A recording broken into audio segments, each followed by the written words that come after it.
You are Locked On Kentucky, your daily podcast on the Kentucky Wildcats. Part of the Locked On Podcast Network, your team every day.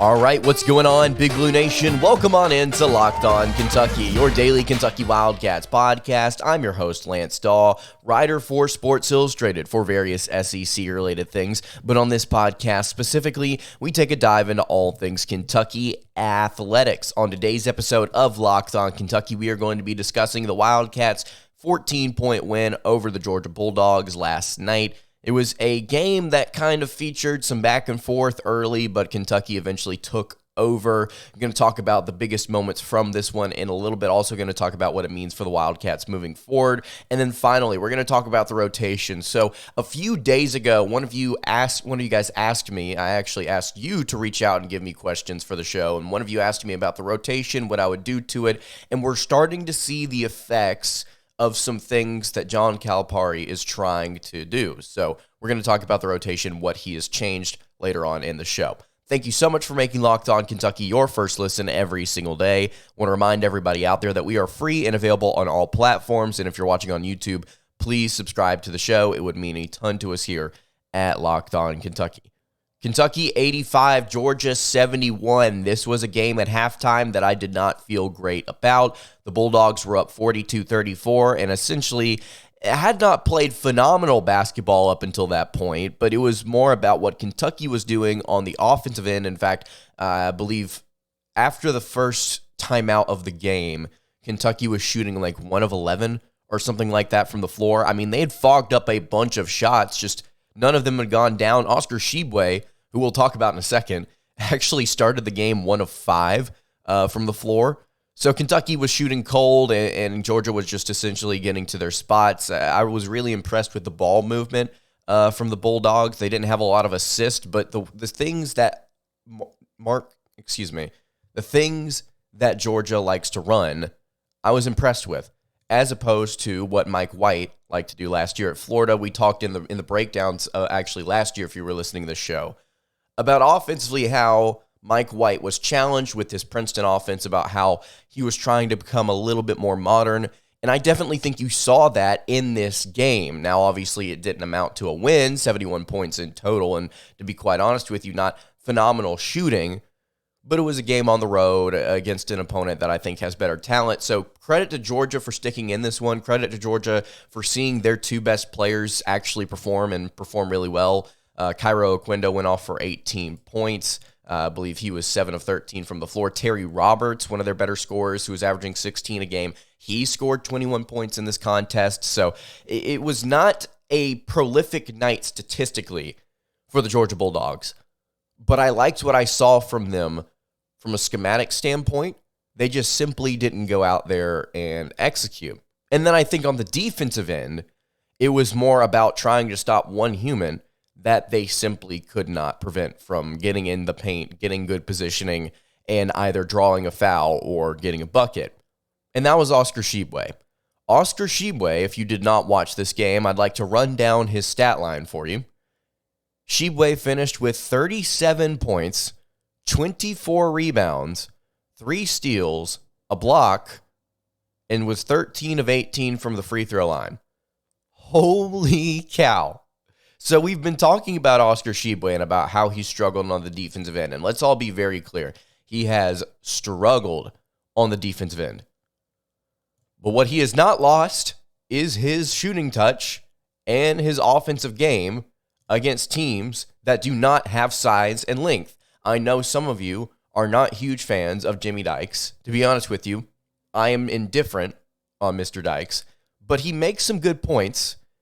And he made a really good point on the broadcast. It's something that we've been talking about on the show. I've not seen a ton of people out there mention this outside of me, and I'm not saying that I'm the one that knows everything about college basketball. I'm just saying it's such an obvious thing to point out. I'm surprised I haven't heard it more. But Oscar Tshiebwe, who is 6'9", 260 pounds, struggles against size. And I don't mean just height. I mean physical build. The best player that Georgia has to put on Oscar Tshiebwe, if I'm not mistaken, is Braylon Bridges. And Braylon Bridges is 6'11", 245 pounds. He's 15 pounds lighter, and only about an inch and a half taller. So whenever you put him up against Oscar Tshiebwe, Tshiebwe is going to be able to consistently win that battle. I know that this is a season high in points for Oscar Tshiebwe, and if I'm not mistaken, he hit 30 a few times last year, but he didn't get past 30, so I want to say that this was a career high for Oscar. So it's all about, for him, what I said earlier, getting positioning in the paint, establishing himself, and even if it's against a bigger guy, it's all about that initial setup to me. Go back and watch this game. Go back and watch how Tshiebwe handled himself in the paint. Even whenever he didn't get positioning inside the paint near the basket, he was really, really good at getting to the rim and finishing. There were a couple of reverse layups that we saw. There were a couple of dunks in transition that were really nice. I mean, there was one highlight play where Antonio Reeves got a steal, fed it to Tshiebwe. Tshiebwe threw it down, I believe, plus a foul. It was a great, great, great game from Tshiebwe in terms of awareness, in terms of executing whenever he got the ball. Again, I want to reiterate, he was cold from the floor early. He was 1 of 5 to start, and he finished 12 of 20, shooting 60%. That's great. That's exactly what Kentucky needs out of their star player. And I'm not even expecting him to score 25 a night. Look, he's averaging 17.3 right now per game. That's great. I believe last year he was actually averaging 17.4, if I'm not mistaken. So, I mean, he's right there in terms of his production last season. If he can continue to do that, then Kentucky, I think, is going to be able to stick in a lot of games. We highlighted a different player a couple weeks ago, Jacob Toppin, as the guy who could potentially be the guy that turns Kentucky's season around. And if he's not going to perform well, I said overall in that show that the front court needs to improve, period. Oscar Tshiebwe, despite his defensive limitations, still has the ability to do things like this, to be special, to break records. And I think with the upcoming games that Kentucky's got, they've got a legitimate shot to kind of build some momentum as they head into a contest with the Kansas Jayhawks. And as it turns out, Kansas is not as invincible as possibly once thought. I want to talk about the upcoming schedule, a little bit more about this game, about the other players that executed really well in this contest. Before I do that, though, I want to tell you guys about our friends over at BetOnline. BetOnline.net is your number one source for sports betting info, stats, news, analysis. You can get the latest odds and trends for every professional and amateur league out there, from pro football as the playoffs continue to roll on, NBA basketball, college basketball. They've got it all there over at betonline.net. And if you love sports podcasts, you can even find those at BetOnline as well. They're always the fastest and easiest way to get your betting info. You can head to the website today or use your mobile device to learn more about the trends and the action. That is BetOnline, where the game starts.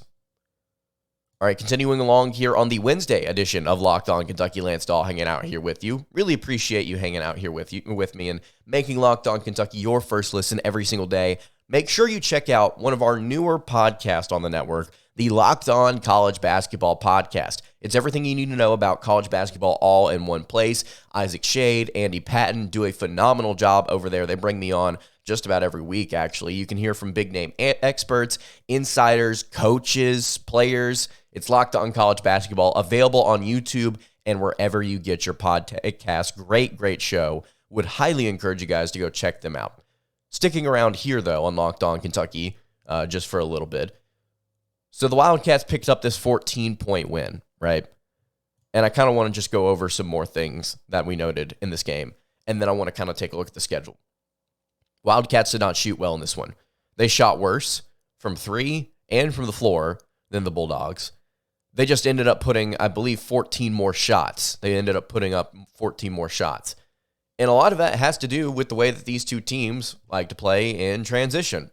Kentucky, right now, I would like to say, is probably a little bit quicker on the offensive end. In fact, if you look at KenPom, their average possession length is significantly shorter than Georgia's.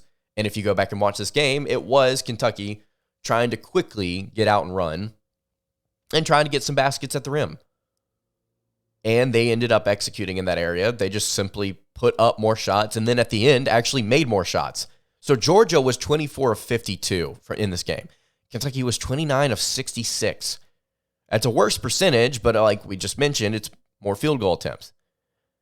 And then on top of that, something that Kentucky did specifically with Oscar Tshiebwe, had it not been for Tshiebwe, it would have probably been significantly less free throw attempts for the Wildcats.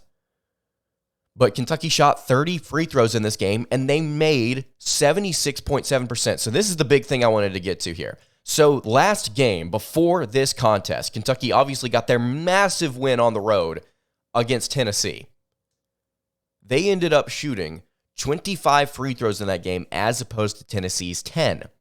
And it was a pretty even dispersal of free throws. Antonio Reeves shot 8, Duthiero shot 4, Frederick shot 2, Tshiebwe shot 4, Livingston shot 2, and Toppin shot 5.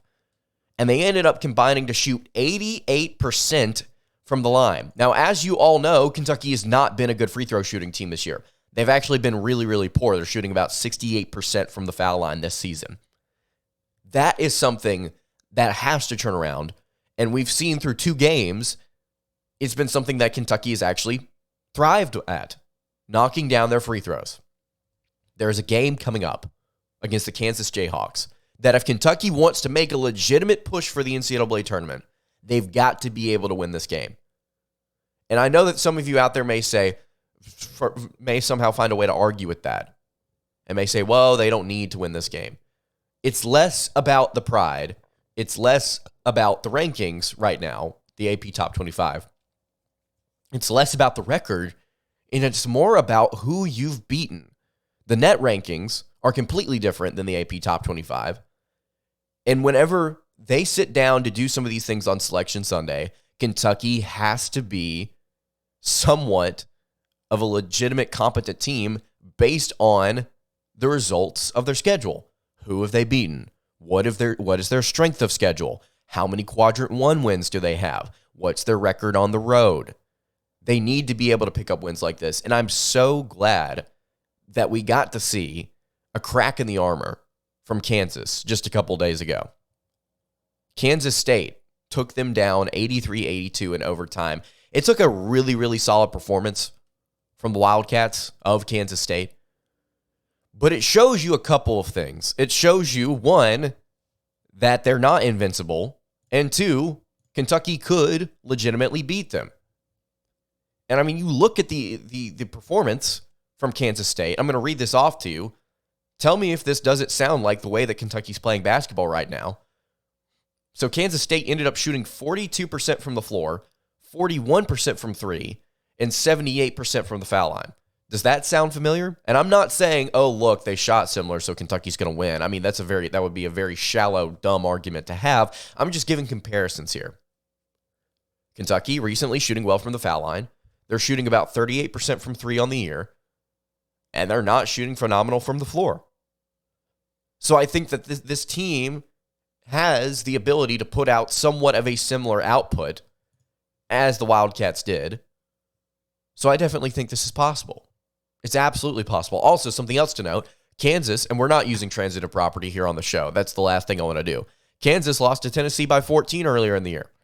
Kentucky just went on the road and beat them. So it's not transitive property. What I'm saying here is Kentucky's in the stratosphere. They have the ability to beat Kansas. We saw them run them out of their own building last year, albeit with a different team. What's up, Keon Brooks? But as of this moment, after picking up a massive win against Tennessee and a massive win against Georgia, it's definitely starting to turn around. That's something that the broadcast noted for the SEC Network, I believe, talking about Kentucky, about how all the narratives are saying John Calipari, however you pronounce it, has not been performing well for Kentucky, and then all of a sudden the narrative switched up. I, here on this show, have not changed my narrative, not changed my opinion. I still think that there are things going wrong with this team. I have not said that John Calipari needs to be fired. I have not said that he needs to be let go. All I have done is simply discuss what other people have said about him, and then resigned myself to the fact that he is not going to be fired this season. He could step down, and there are a lot of people that are very frustrated with him right now. I have done a lot of fence riding on the show, essentially. So please do not come at me in the comment section and tell me what I think without listening to what I have said. I would appreciate that, because there have been some of you recently that have just simply not listened to what I have said, claimed that I've made a baseless claim, and then not given me your opinion yourself. Right now, I think Kentucky is in the midst of a disappointing season. They're 12-6, but they have an opportunity to turn things around, and that's something I've continued to also note here on the show. They could just win out. I've said it's highly unlikely, especially considering the stretch late, but they could just win out. We don't know. We don't know what's going to happen with this team. But they've not shown phenomenal signs of improvement, but these last 2 games are promising. And I would hate to get my hopes up. Hate to get my hopes up and see them lose. But look, they've got Texas A&M at home on Saturday. That's going to be a difficult game, but it's winnable. If Kentucky can avoid the slow start like they did against South Carolina and Georgia, that's a winnable game. KenPom thinks so too. They've got Vanderbilt on the road, which as it turns out is going to end up being a little bit more difficult game than maybe we would have thought, as they dropped 97 points on Arkansas the other day. Of course, Arkansas is off to a horrible start in league play, but still, they've got the ability to score. But Kentucky as a whole has a chance to be 14-6 heading into this matchup with Kansas. You get that 15th win, and then all of a sudden, you got a 4-game stretch after that where you would feel pretty darn good about Kentucky's chances in every single one of those games. After Kansas, you've got Ole Miss on the road, Florida at home, Arkansas at home, and then Georgia on the road. I mean, all of a sudden, we could be looking at Kentucky being a borderline 20-win team midway through February, and then all of a sudden, our fortunes really do start to turn around. There is a chance that Kentucky bounces back here. I'm not leaving that off the table. We just need to see a little bit more out of the Wildcats, but I like the direction that they're trending in. There's something, though, that I think is really interesting about how John Calipari has changed his lineups recently. We've talked, hey, Calipari is not shying away from changing things up with the starting lineup and the rotation and the minutes, but he's been kind of forced to do some of that because of injuries recently. I want to talk about the backcourt and what he's doing with that in just a moment. I want to remind you guys, though, to just subscribe to the show if you're listening on YouTube. Go ahead and comment down below. If you've got questions for the show, please leave them in the YouTube comments. I will certainly compile them all together. I'll answer them on a show one day here soon, if enough of you ask, to be honest. But yes, absolutely. Leave your questions in the YouTube comments below. Like the video if you have not done that already. And if you're listening on podcast, please leave a 5-star review. I've been looking. Hopefully I haven't missed any, but I will shout you out and read your 5-star review off if you leave one. So I would really appreciate that as well. All right, wrapping up the Wednesday edition of Locked On Kentucky. Lance Dawe hanging out here with you. So, lineup adjustments have been happening for the Kentucky Wildcats. So, as you all know, I really love KenPom. KenPom's a website that's a lot of college basketball statistics, a lot of college basketball math. And one of the things that KenPom allows you to do, if you pay for it, is take a dive into all of the player stats, individual player stats, and then the rotation or the minutes matrix, as they call it on the website. And you can see how many different starting rotations a team has used so far this season. If I'm not mistaken, Georgia has used 9. There are only so many teams in the country that use 9 starting lineups so far this year. And there are only so many teams in the SEC that have used 8. And Kentucky is one of them. Through these first half of the season, Kentucky has used 8 starting lineups. Now, part of that has to do with the fact that players have gotten injured. Obviously, no shock there. But Sahvir Wheeler recently, after suffering an injury against South Carolina, has been taken out of the rotation, and he only played 11 minutes in the game against Georgia. Now, there are a lot of people out there that are upset with Sahvir Wheeler and the way that he performs. Statistically, he has actually improved. But overall, I think when you watch him on the court, there's some interesting things going on, I think, decision-making wise for Wheeler. And so he's been put on the bench because of this injury. He did not play against Tennessee. Kentucky went on the road and beat a top 10 team without him. He did not play against Georgia, he played 11 minutes against Georgia, took only one shot, and Kentucky ended up winning the game by 14. And a lot of it had to do with what Oscar Tshiebwe and what Cason Wallace had to do with it. There are a lot of people that have been calling for Cason Wallace to get more minutes. We did an entire show on this about 2 weeks ago. We asked a question: should Sahvir Wheeler have his minutes relegated, or should Cason Wallace become the starter at point guard?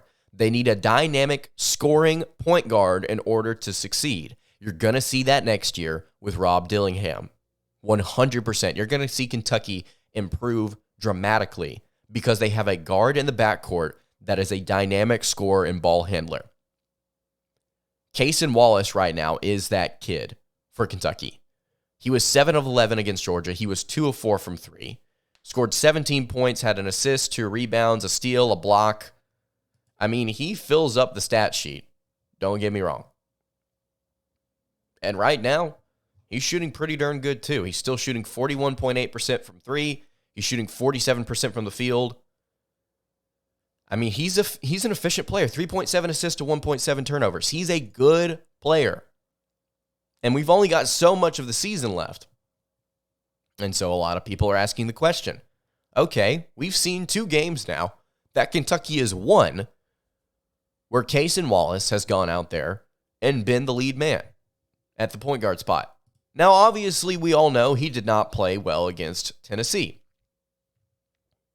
So I think that there is a bit of a question here. There's a bit of an argument here in a discussion among the Big Blue Nation about what Kentucky should do with their rotation, because Cal is clearly adjusting things. It's not just because of the injuries. Would people out there agree? And I'm not saying that this is true. I'm asking you a question. Would people out there agree that this may not need to be the starting lineup, but the most dynamic lineup that Kentucky has that they can go to whenever they need scoring? And I'm sure you probably have this in mind already. Cason Wallace, C.J. Frederick, Antonio Reeves, Jacob Toppin, and then Oscar Tshiebwe. Are those the 5 that Kentucky needs out there whenever they need buckets? I think so. I don't think that this should be the starting lineup, by no means. I don't think that this should be the main lineup, by no means.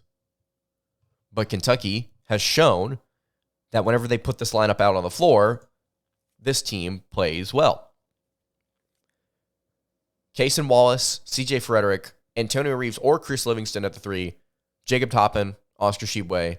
That was the rotation that Calipari went with against Georgia, specifically later in the game. They turned an 11-point deficit into a 14-point win, using primarily that sort of lineup. I think they should go to it more often. Should it be the starting lineup? I don't know. Let me know what you think. Should Sahvir Wheeler still be the starting point guard for Kentucky? I don't really think that there's a yes or no answer. I think he's going to be, regardless of whether we like it or not. But right now, there is, I think, a highlighted point of contention about what Kentucky should do at the guard spot. Because this right now is a pivotal point in the season. Kentucky's won 2 games. They beat a top 5 team on the road. They need to continue to build this momentum. How do they capitalize on it? Do they go with the freshman stud that's phenomenal on the defensive end? Or do they go with the former Bob Cousy Award finalist who knows how to dish out a lot of assists, but is also short and also makes some questionable decisions every now and then? I don't know. I'm curious to see what Cal does with this. I'm curious to see how the rotation molds as the season goes on. I like Cason Wallace. I like Sahvir Wheeler. I like the team winning, so I would like to lean towards whatever makes that happen. If you've got a thought on this, you can leave it in the YouTube comments below or hit me on the socials. That's going to do it for today's episode of Locked On Kentucky. You can follow the show on Twitter at LockedOnUK. Follow me on Twitter at LanceDawe_. And you can follow the show over on Instagram. That is at Kentucky Podcast. Again, any questions, comments, concerns, leave them in the comments below. Hit me on the socials. I will see you all tomorrow for another episode of Locked On Kentucky. Hope you guys have a great rest of your day, and God bless.